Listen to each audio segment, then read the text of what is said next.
verkefni 1 í Excel. Hér ætla ég að sýna ykkur hvernig deilið.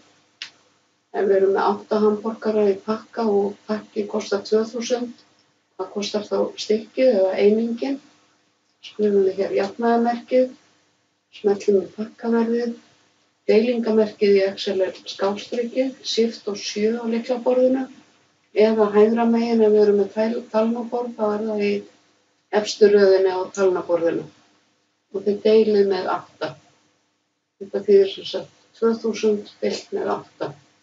Ég ætla að hitta Ctrl og Enter og afrita hér niður. Ég var búin að setja þúsundapunkta og svo framvegis. Nú sé ég að það er svolítið mjór dálkurinn hér af því ég var ekki búin að skrifa þetta þegar ég skrifaði lið 1. Þannig að ég ætla aðeins að breikka hérna svona. Ég ætla líka að hækka þessa línu örlítið. Svona. Og þessa hér líka. Þetta sé svipað. Þá lítur þetta svona út. Og til að skoða í prentskoðun, þá fer ég hér í File og Print.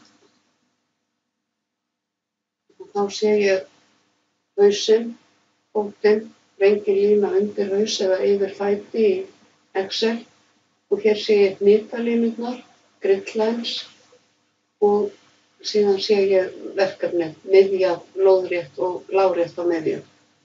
Þýðir að það er jafnt bil fyrir ofan og hægra og neðan og hægra og vinstra megin.